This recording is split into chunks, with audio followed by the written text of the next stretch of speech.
Salam, öz stilini asanlıqla müəyyən edənlər. Bizim stil sizin görüşünüzə əli boş gəlməyib. Bax, bu dəfəki proqramımızdan etibarən bizim çox önəmli sponsorlarımız var. Məşhur Nar Şərab restoranı. Xəzər dənizi sahilində yerləşən möhtəşəm istirahət məkanı balıq sevərlər üçün demək olar ki, əsl cənnətdir. Artıq yay mövsümü də yaxınlaşdıqca, havalar istiləşdikcə biz istirahət haqqında düşünürük. Bu zaman nələrə diqqət etmək lazımdır? Bizim stil bu işdə sizə köməkliyi göstərəcək. Və bizim digər önəmli sponsorumuz da əvəzolunmaz gözəlliyə malik olan Estelita gəlinliklər məkanıdır. Estelita öz fərqli, gözəl libasları ilə, yüksək səviyyədə təklif olunmuş xidmətləri ilə hər zaman bizim stil proqramımızda olacaq. İndi isə həftənin tapıltıları anonslarımızdan izləyək. Profesional model hazırlığı. Əsl gəlinlik məkanında nələr baş verir? Bizim stilin zərif gülləri. Hər zaman fərqlənən müğənni Ədalət Şükürovun stildə deyəcəkləri. Modelyer Günelin seçimi. Fotoimicin təqdimatı bu dəfə qorxulu olacaq. Kompasın Venesiya səfəri. Model olmaq istəyən gənc qızlar bu yolda profesionalcasına addımlamaq istəyirsinizsə, böyük bir məktəb keçəcəksiniz.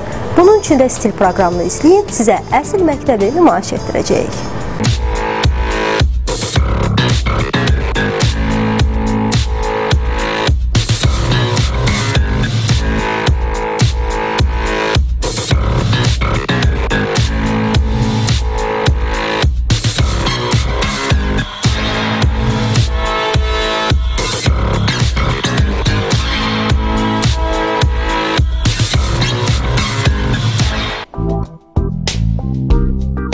Model biznesinin bir çox incəlikləri var.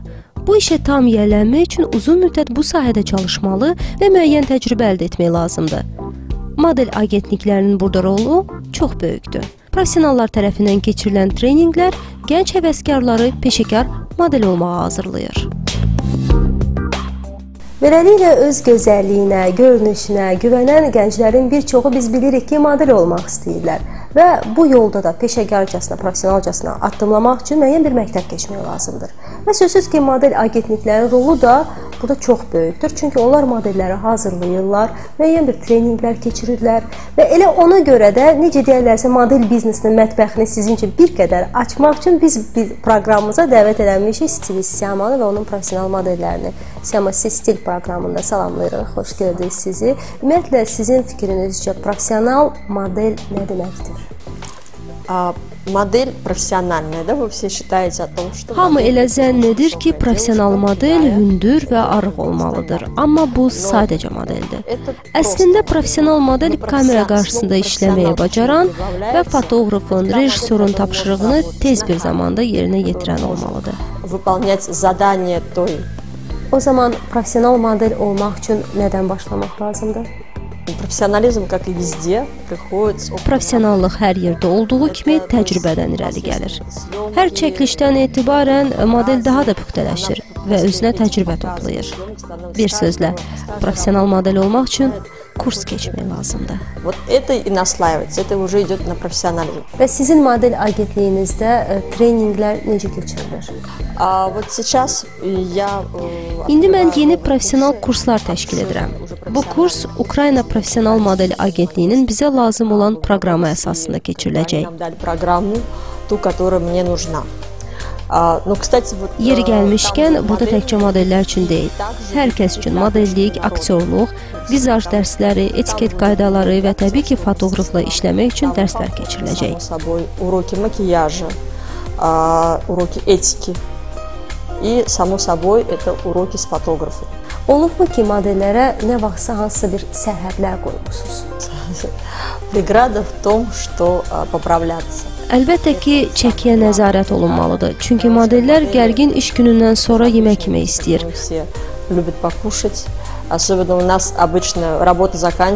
Bu zamanda mənim tərəfimdən qadağa qoyulur. Model öz görünüşünə, xüsusən də dərisindən qulluq göstərməlidir. Ona görə ki, dəridə yaranan xoşa gəlməz hallar onu işindən uzaqlaşdıra bilər. Sizin model agentliyinizdə daha çox kimlərə üstünlük verilir? Fotomodellərə, yoxsa sadəcə modellərə? В принципе, есть такое понятие. Var fotomodel, var sadəcə model. Fotomodel это не Fotomodel təkcə çəkilişlərdə iştirak elədiyi üçün boy önəmli deyil. или foto. Burada sima gözəl olmalı və normal bədən ölçülərinə malik olmalıdır. Podiumda çıxış edən model üçün isə boy çox vacibdir. Фактор обязательно лицо красивое и просто пропорциональное тело. Честно говоря, у меня есть девушка. Sözün düzü, məndə fotomodel qızlar var, amma yenə də hündür qızlara üstünlük verirəm. Adətən kastinqlərdə məhz hündür modellər gözə çarpır.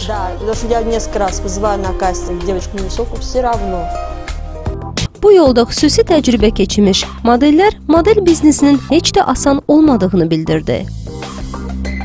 Məncə hər bir işin çətinlikləri, mənfi və müsbət tərəfləri var.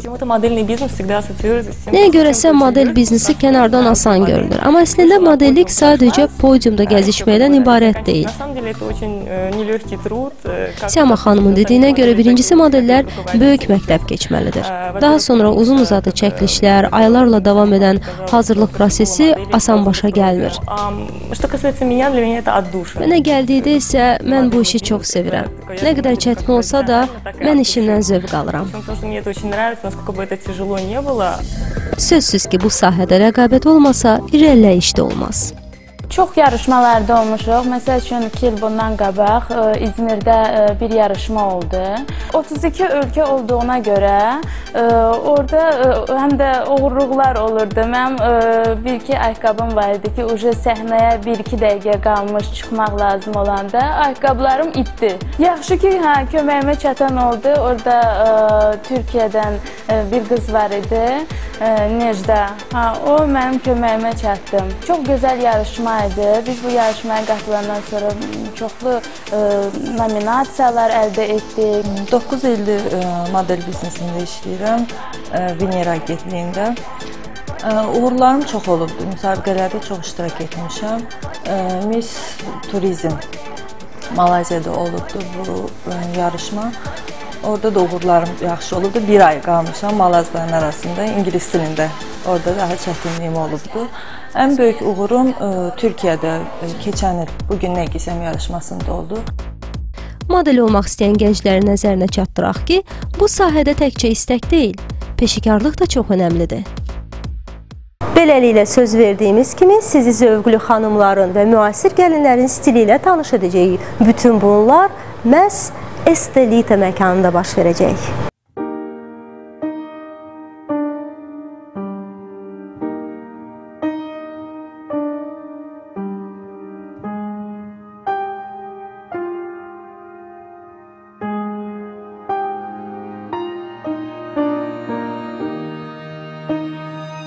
Estelita, bu ad hər kəsə tanışdı.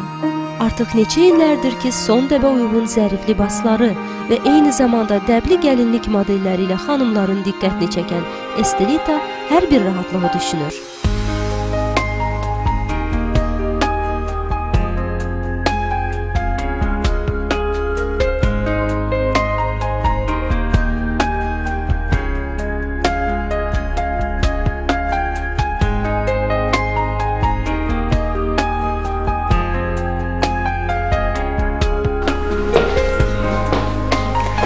Beləliklə, Estelita'nın gözəllik məkanında stilistlər məhz qeyri-adi, fərqli, son dəbə uyğun olan zövqlü saç düzümü və makyaj edirlər və indi hal-hazırda burada iş prosesi gedir. Sonda professional stilistlərin işi ilə tanış olacaq və sizi hələ daha da maraqlı görüntülər gözləyir.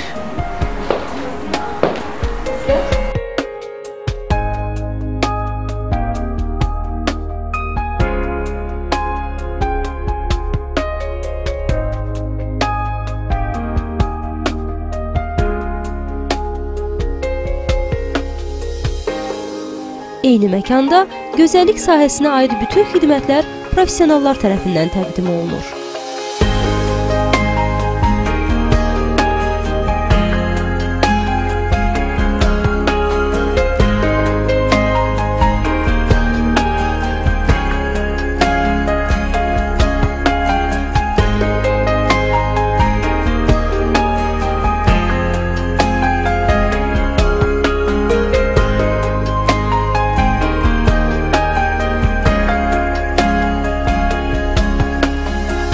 günü hər bir insan üçün çox önəmli bir gündür. Həyatımızın demək olar ki, unudulmaz, ən yadda qalan bir anıdır. Və mən deyərdim ki, belə bir gündə təkcə səbəbkarlar deyil, elə ailənin bütün üzvləri həyəcan keçirir. Şəxsən indi mən özüm də həyəcan keçirirəm. Çünki mən bizim dəyərli sponsorumuz olan Estelita'nın o sehirli aləmindəyəm. İndi isə bura gəlməyimizin səbəbini açıqlayacağım. Demək olar ki, bax, bu proqramdan etibarən biz Estelita'nın hər bir ünvanında olacağıq. Burada baş verənləri seyr etmək mənim üçün şəxsən çox maraqlıdır və sözsüz ki, bütün bu görüntünü biz siz tamaşaçılara da ötürəcəyik. Məşhur kutyerlərin ən gözəl parçalarından hazırlanmış bu gəlinliklər fərqli gözəlliyi ilə uzun müddət yaddaşdan silinməyəcək.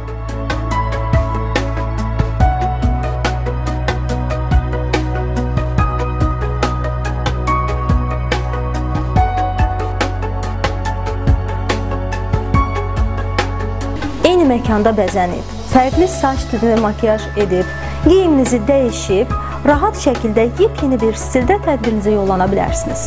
Estelita'da bütün bunlar necə baş verir? Mənim üçün şəxsən maraqlıdır. İndi bütün bunları seyr edəcəyik.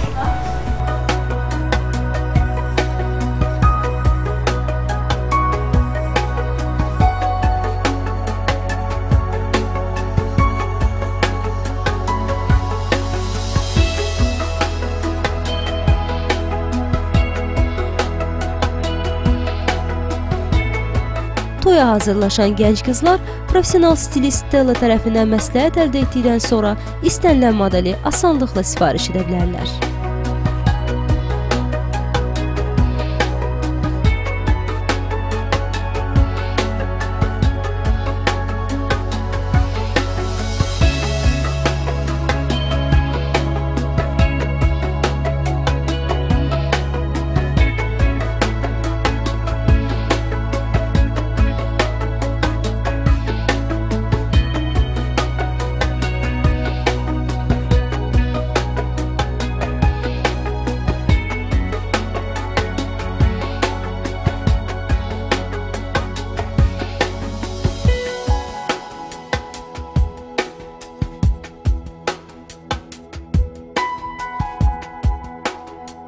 Buradan çıxanda artıq özünüzü tanımayacaqsınız. Bunu yalnız Estelita bacarır. Bizi növbəti ünvanda gözləyin.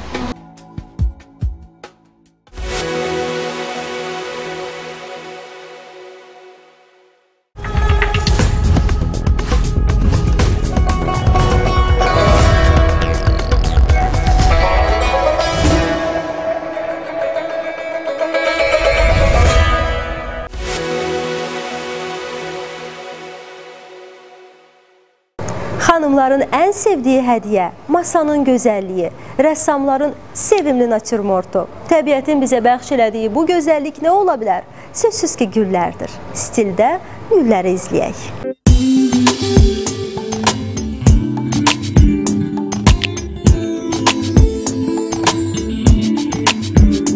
Bir çoxlarımız satışda evimizə rəng, gözəllik qatan dibçəkləri görürük və dərhal onları almağa qərar verir.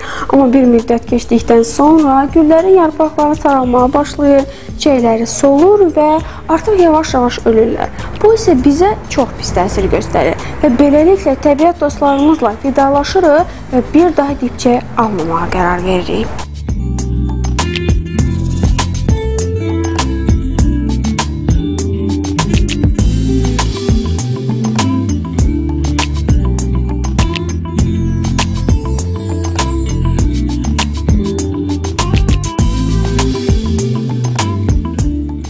Xaricdən gətirilən dibçəkləri alırıq, çünki onların görünüşü bizi daha çox cəlb eləyir. Amma bir müddətdən sonra bu gözəl görünüşün pozulduğunu görəndə keyfiyyətsiz məhsul aldığımızı düşünürük. Əlbəttə ki, bu səbəblərdən biri ola bilər.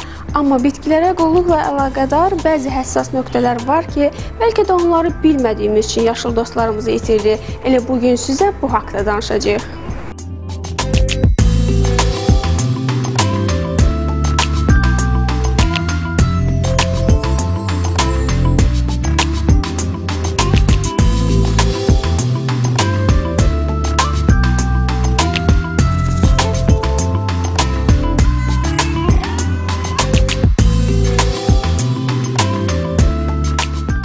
bitkilərin hərəkət etməməsi və danışmaması onların heç bir ehtiyacının olmadığı mənasını verməz. Bitkilərin də insanlar və heyvanlar kimi bir çox fərqli ehtiyacları var. Bunlardan ən əhəmiyyətlisi istiliyi və işıqdır. Hər bir bitkinin istiliyi və işığı olan ehtiyacı isə fərqlidir. Əvvəlcə evinizə alacağınız dibçəyin evə uyğun olub-olmadığını bilməlisiniz. Bitkiləri əsasən yazda və payızda almaq məsləhətdir. Çünki qış aylarında istixanada müəyyən bir temperaturda bəslənən bitki evdəki yüksək temperatura uyğunlaşa bilmir. Dibçəyi seçərkən onun böyümə sürətinə, saxlayacağınız sahəyə və işıq qəbul edəcəyi bucağa baxmaq mütləqdir.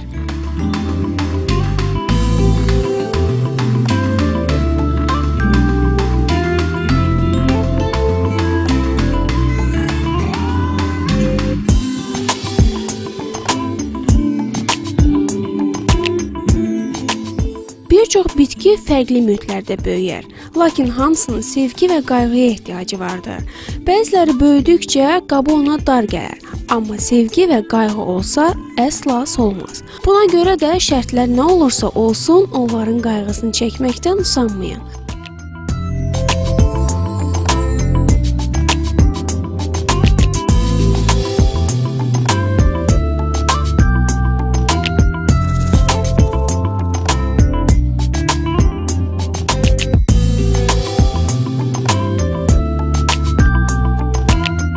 Hazırda dibçək güllərinin əkilməsi üçün Almaniya istehsalı olan xüsusi qablardan istifadə olunur. İndi sizə bu qabların quraşdırılma qaydasını göstərəcəyik. Bunun üçün drenajdan istifadə olunacaq və qabın dibinə yerləşdiriləcək. Məqsəd suyun daha səmərəli şəkildə hopmasını təmin etməkdir. İkinci funksiyası isə gübrə kimi istifadə olunmasıdır. Bu isə torpaqda olan suyun miqdarını göstərən şkaladır. Şkala gül əkildikdən 2 ay sonra işləməyə başlayır. O zamana qədər gülə gündə 0,5 litr su tökmək lazımdır.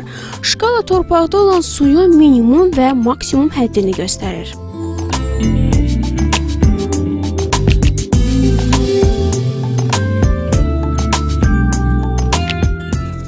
Bu qədər tikanlı olmasına baxmayaraq kaktus gözəl çiçəklər açır. Əslində onlara baxmaq o qədər də çətin deyil.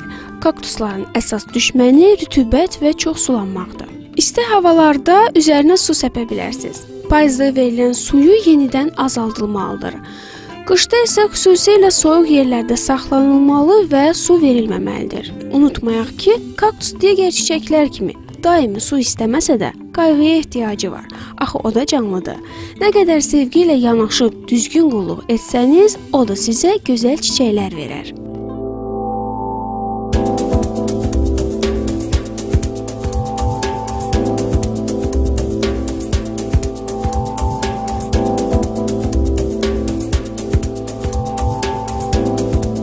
Spatsifiliumun vətəni Cənubi Amerikadır. Mənası isə qadın xoşbəxtliyi deməkdir. Saxlanma şəraiti minimum 15 dərəcə, maksimum 25 dərəcə olmalıdır. Həftədə bir dəfə sulamaq kifayət edir. Cadienium petrakraton işığı çox sevir. Vətəni isə Asiya qitəsidir. Nəmi daha çox sevdiyi üçün hər gün sulamaq vacibdir.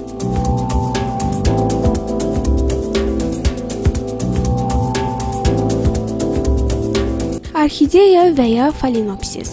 Yarpaqlarına hər gün su vurmaq vacibdir. Çalışmaq lazımdır ki, su çiçəklərinə dəyməsin.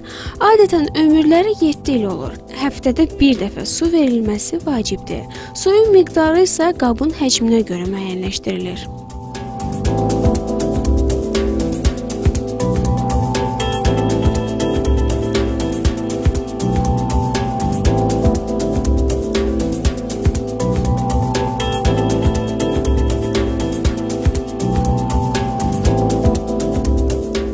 Hazırda isə sizə Anthurium adlı gülün əkilmə qaydasını nümayiş etdirəcəm. Bu gülün digər adı isə flamingodur. Demək, bu gülün dünyada 700-ə yaxın növü var. Çiçəklərinin rəngi isə qırmızı, ağ və qaradır. Bakıda isə ən məşhur rəngi bax elə qırmızıdır. Anthurium xüsusi qulluq tələb edən bir bitkidir. Işığı daha çox sevir. Bunun əkmək üçün xüsusi torpaqdan istifadə olunur ki, bu torpaq yalnız Moskvadan gətirilir. Əsasən 15 dərəcədə minimum otaq temperaturunda qala bilər, maksimum isə temperatura 25 Selsi dərəcədə olmalıdır.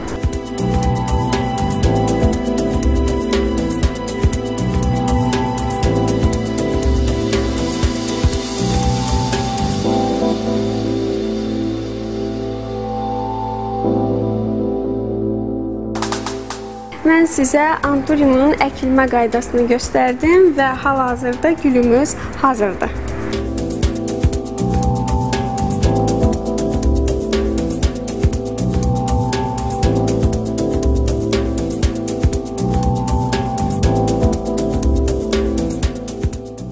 Hal-hazırda biz Nar Şərab restoranındayıq. Bu məkanın bir çox özəllikləri var. Xüsusən də yay mövsümündə.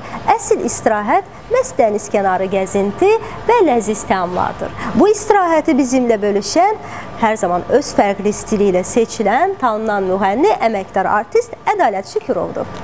Bakının əvəzolunmaz istirahət güşəsi əlbəttə ki, doğma dənizimiz.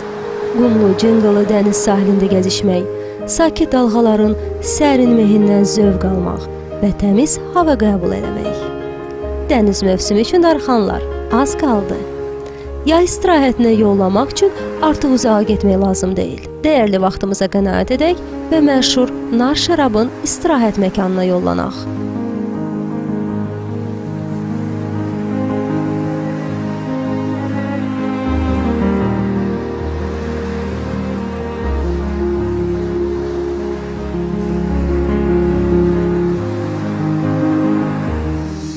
Bugün burada zövq dünyasını bizimlə bölüşən tanınan müğənni Ədalət Şükürov çox maraqlı açıqlamalar edəcək.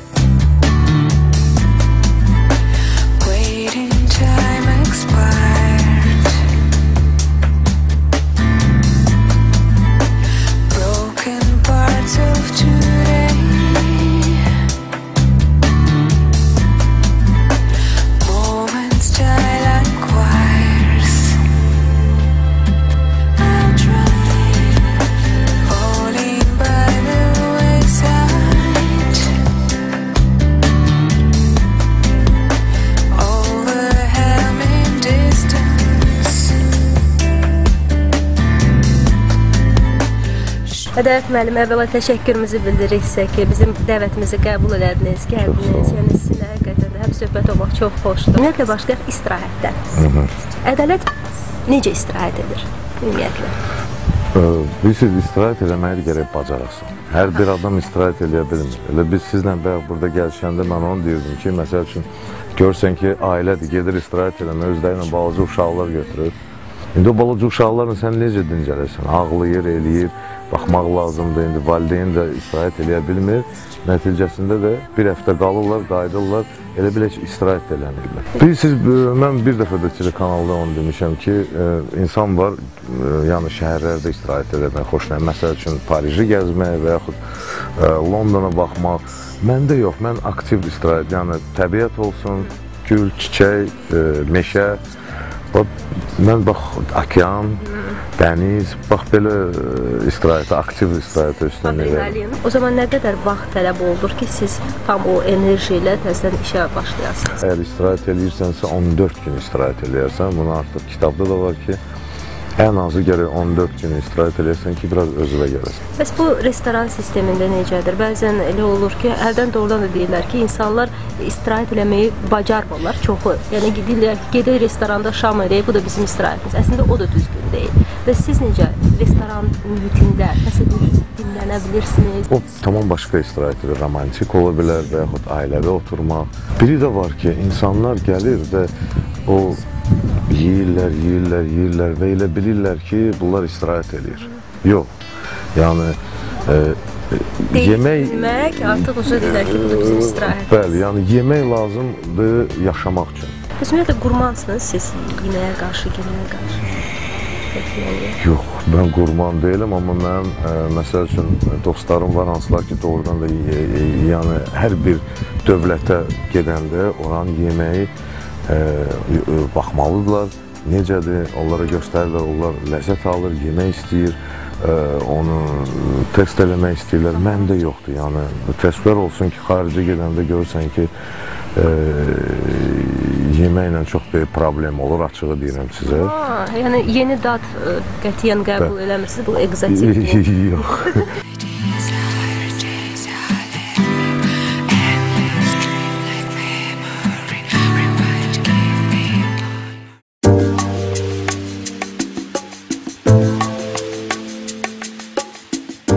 Bu arada nar şərabı mətbəxində fərqli balıq resepti hazırlanır.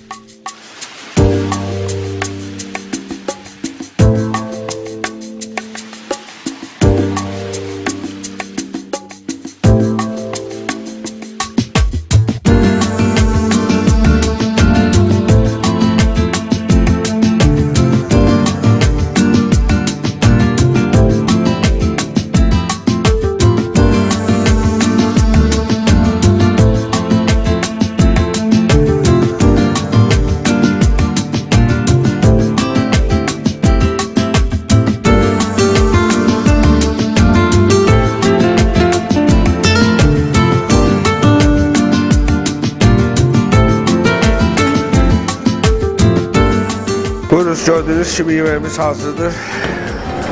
Buyurun, hazırlayıp nuş edebilirsiniz. Nuş olsun.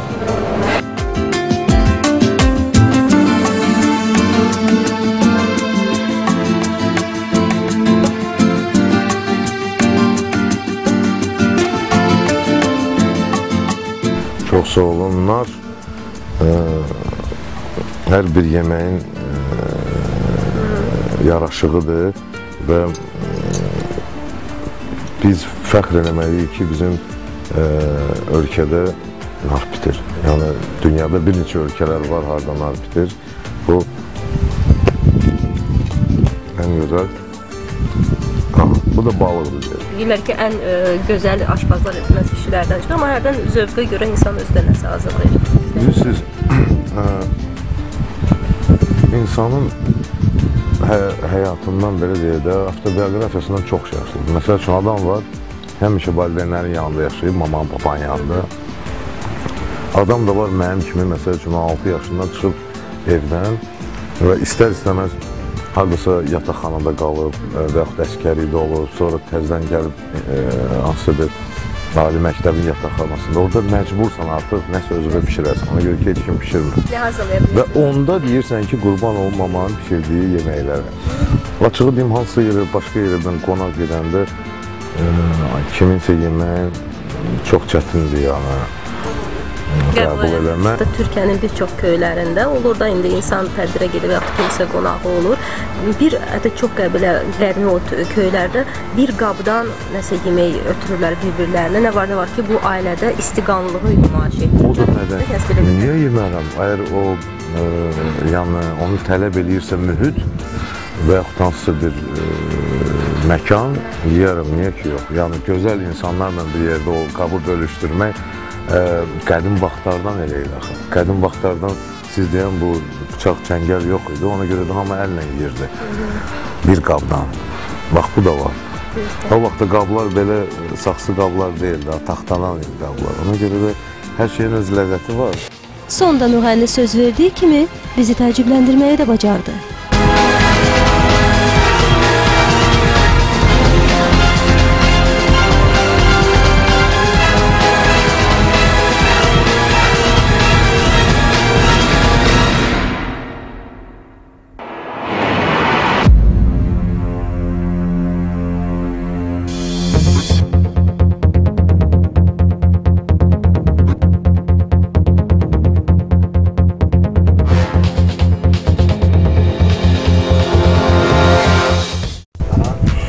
Sözün həqiqi mənasında siz bizi şoka saldınız. Mən əminəm ki, tamaşaçılarımızın da xəbəri yoxdur ki, sizin belə bir bacarığınız var.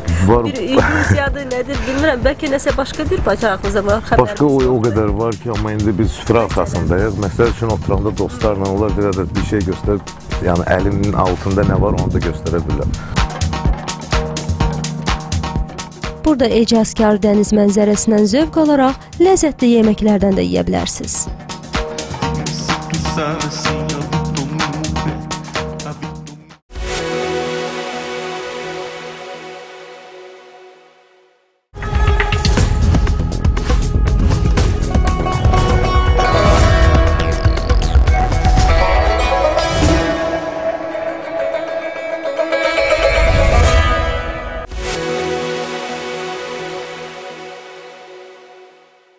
Əsl qadın dəb haqqında uzun-uzadı danışmağı sevər. Hətta bunun üçün kifayət qədər vaxt ayırar. Demək olar ki, bütün işlərini də unudar.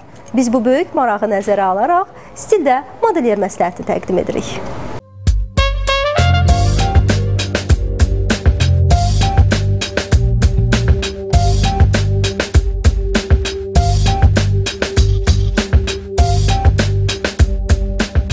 Stilin bugünkü qonağı modelyer Günel Yusifovadır. Xoş gəlmişsiniz. İlk əvvəl elə istəyərdim ki, birinci başlayaq stil haqqında danışmağa. Buyurun. Hər insanın öz stili olmalıdır və dəb dəyişsə də, dəb bilirik ki, hər il yeni nəsə dəbdə olur. Ancaq stil elə bir şeydir ki, hər xanımın öz stili, dəb dəyişsə də o stil qalmalıdır. Yəni saç düzümündə, makiyajında, geyimində təbii ki, o stili tapırsa xanım, ona ən yaraşan nədir? O stili illərlə davam elətdirə bilər. Hazırda istərdim ki, öz kolleksiyalarınız barəsində tamaşaçıları məlumatlandırasınız və son zamanlarda çox dəbdədir ki, stillərin qarışdırmaq, bu haqda nə deyə bilərsiniz?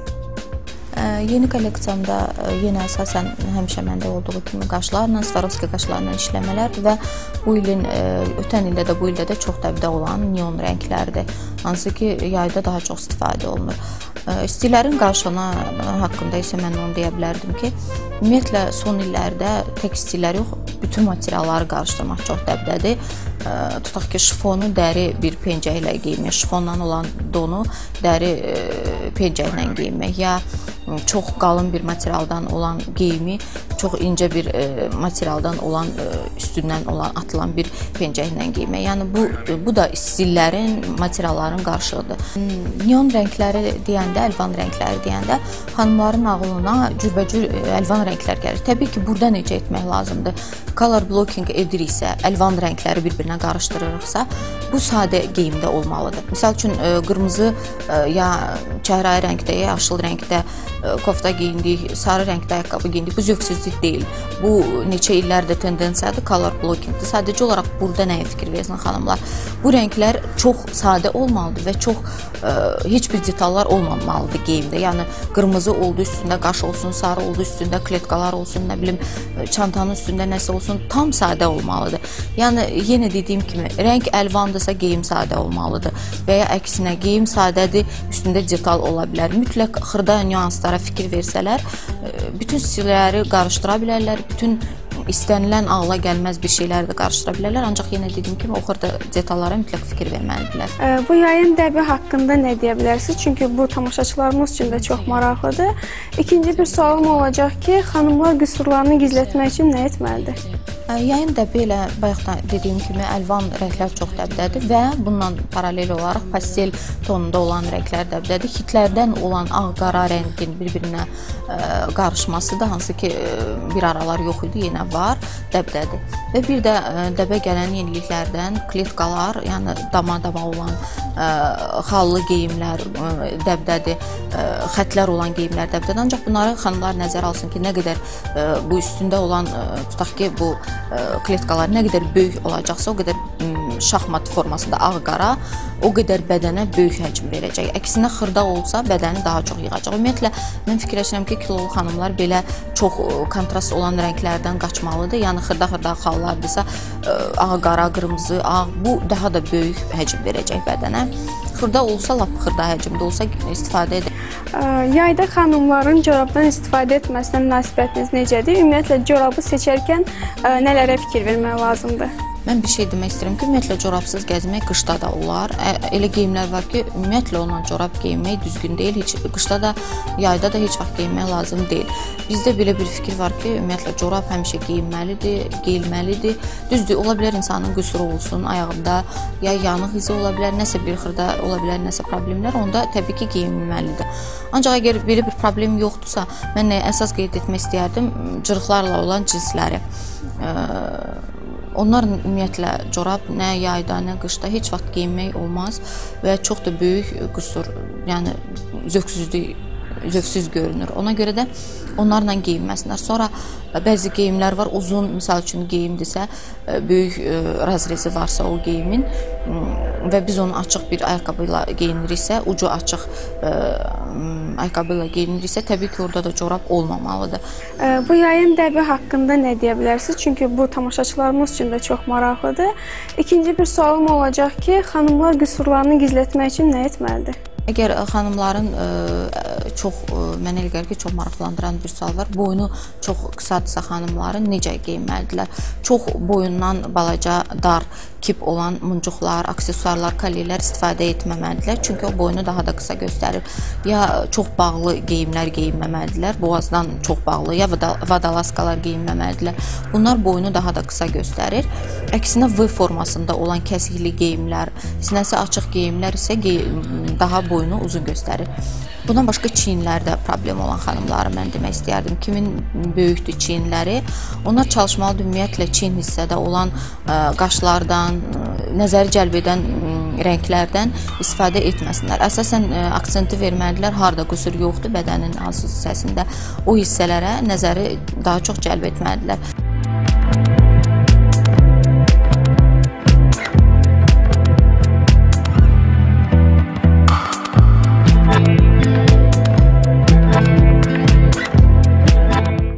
İmicin bu dəfəki təqdimatı da böyük bir maraq oyadacaq. Çünki verəcəyimiz tapşırıq çox çətindir və mürəkkəbdir. Bəlkə də bir qədər qorxuludur.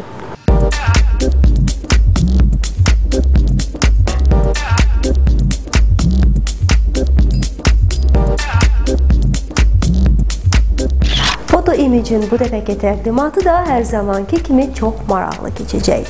Niyə görə maraqlı keçəcək bunu sizin birazdan özünüz şahidi olacaqsınız və indi mən istərdim bura dəvət edim gənc, amma çox profesional bir vizajisti Günel Ağacanovanı.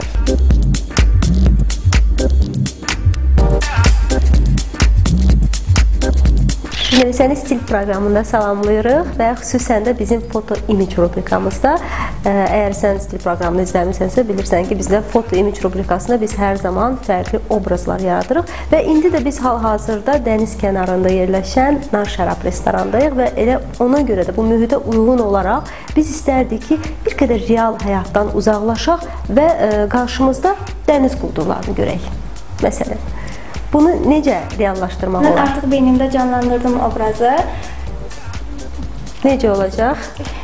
O obraz necə olacaq? Qorxacaq o bizə obrazdan? Dəniz quldurlarına aid olacaq, amma başqa bir formada olacaq. Qeyri-adi bir şey olacaq, amma tam real həyatdan ayrı. O zaman baxaq, görək, iş prosesi ilə də tanış olaq, amma əsas da nəticədir. Mən əminəm ki, nəticə bizi heyrətləndirəcək, çünki mövzu maraqlıdır. Və bütün bunlardan sonra da əsas odur ki, model tam o obrazda olsun, sonra isə o fotosesiya prosesi başlayacaq. İndi izləyərik, baxarıq.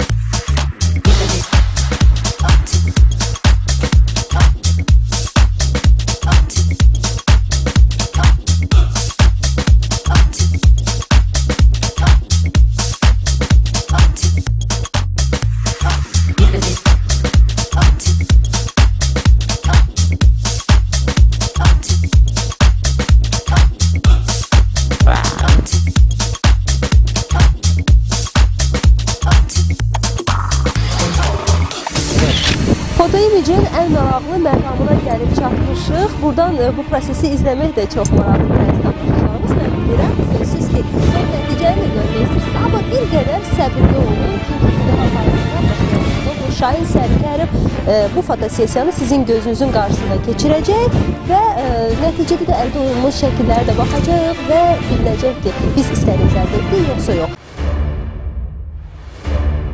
Death lies before us as we sail to the fountain of youth.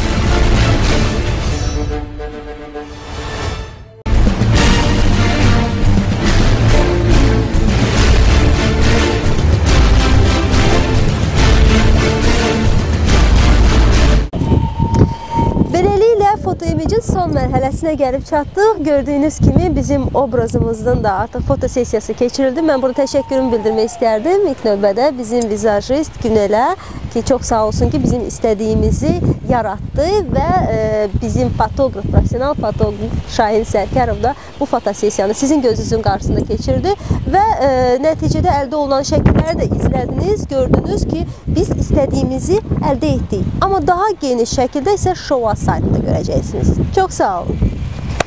Sağ olun. Hello.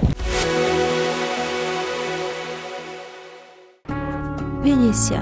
Çoxları buranı dünyanın ən gözəl şəhəri hesab edir. Şəhərin gözəl mənzərəsini müqəddəs Mark küçəsində yerləşən məşhur zəngin yanından müşahidə eləmək olar.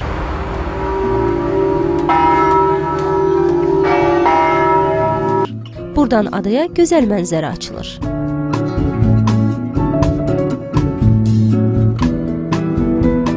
Müqəddəs Mark meydanı turistlər arasında çox məşhurdur. Siz də bu meydanda olarkən turist əlindən tərpənə bilməyəcəksiniz.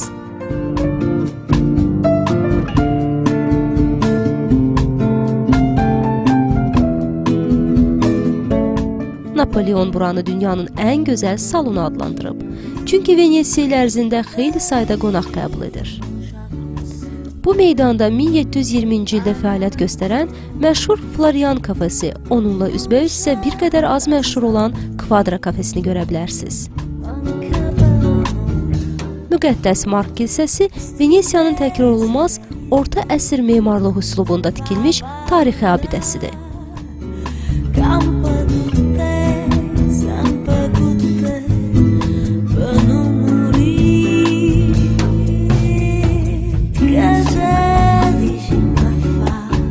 Venesiya uzun zaman Aralıq və Adriatik dənizlərinin kraliçası hesab olunub.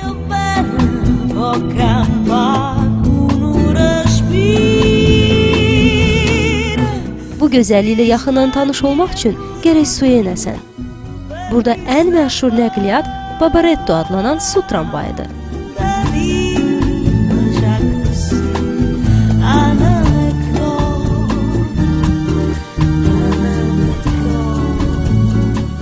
Şəhəri gəzmək üçün günün istənilən vaxtı bu tramvaydan istifadə etmək olar.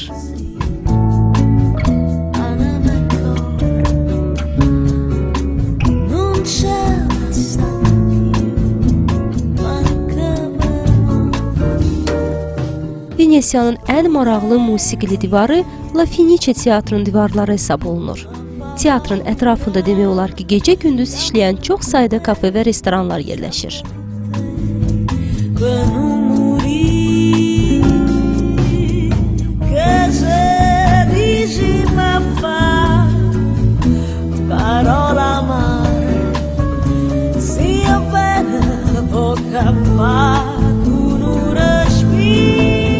Venesiyaya heyran olub təkrar bir neçə dəfə gələnlər El Teatro restoranında həm nahar edə, həm də qəzet və siqaret əldə edə bilərlər. Alış-veriş edə biləcəyiniz bu məşhur küçədə çox sayda brend dükanlara rast gələ bilərsiniz.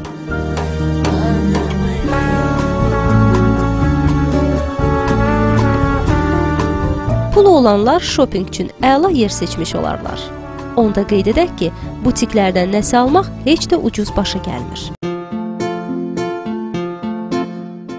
Venesiya sevgililərin şəhəridir.